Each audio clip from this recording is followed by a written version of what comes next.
At the beginning of the year, I said that my theme for 2024 was going to be to basically commit to everything, say yes to every single opportunity, and then figure it out. Well, that didn't work out so well. Apparently, I ended up overextending myself, and after a few months, it just became unsustainable. I discussed this recently in one of my monthly review videos, just how that approach quickly fizzled out, the changes in terms of how I was organizing my time and my priorities have changed. And recently, what I've adopted has been to actually start saying no to more things, specifically because there's a lesson that I've been learning and relearning a lot this year, and it's to focus on the high leverage tasks that I can be doing at any given point.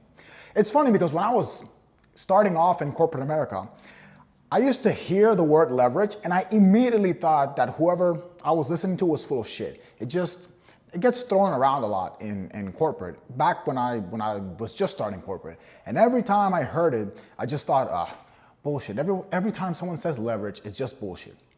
But I've realized that that was the poor-minded version of myself. And now I've realized that leverage is probably, I would say, the most important thing you can do. Or let's say probably the most important way you should be looking at your time and your activities.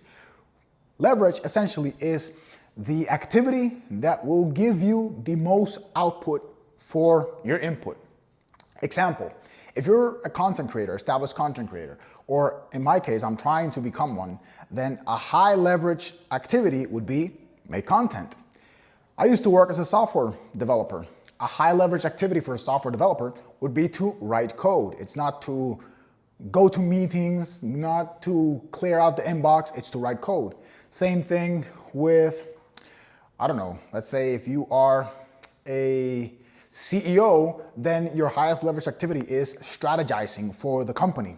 These examples, things that are going to produce the most impact. And I've realized that in order to actually have the space and the time to identify high leverage opportunities, as well as execute on high leverage opportunities, I needed to start saying no to a lot of shit. And that means just casual invites, all the social gatherings that I was being invited to, or just little distractions, little, hey, do you have a minute calls, or just anything that really was not high leverage, or just having to deal with basic day-to-day task, admin work that could either and should have been outsourced way earlier, or that really wasn't producing any income or producing a leveraged output.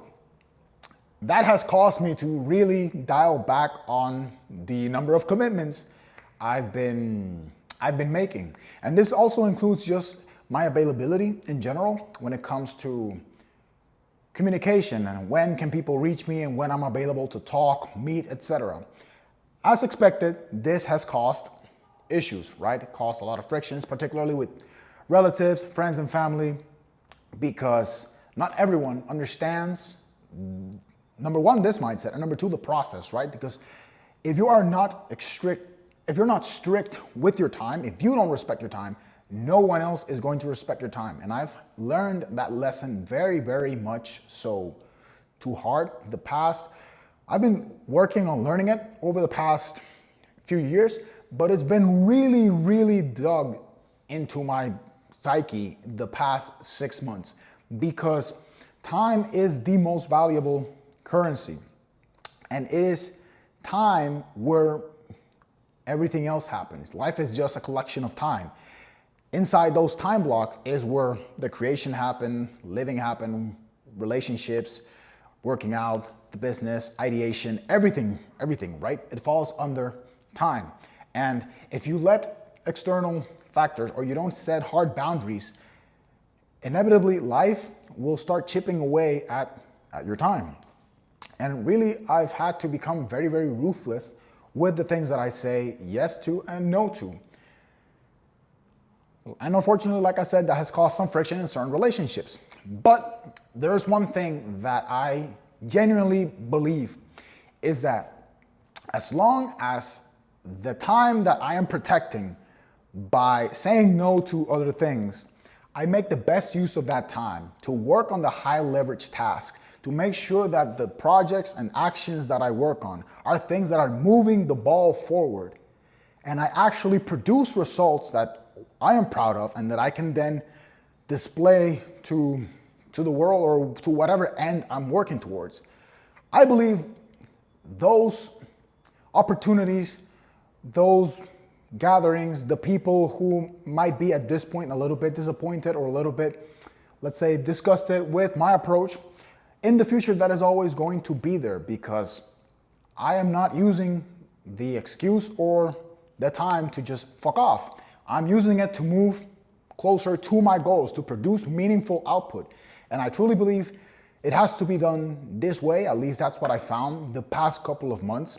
Alex Hormozi talks a lot about this, and he is also very ruthless with his time, the way he approaches projects, essentially making sure that things move forward. And if you come out on the other side with a massive project done that gathers millions of followers or millions of people's of attention, millions of dollars, insert X currency here, then the world will understand why it is that you had to take a step back, protect your time in order to produce what you produced. And that is my video for today. Thank you so much for watching. If you made it this far, share your comments down below. Looking forward to reading them. And as always, I'll catch you on the next one.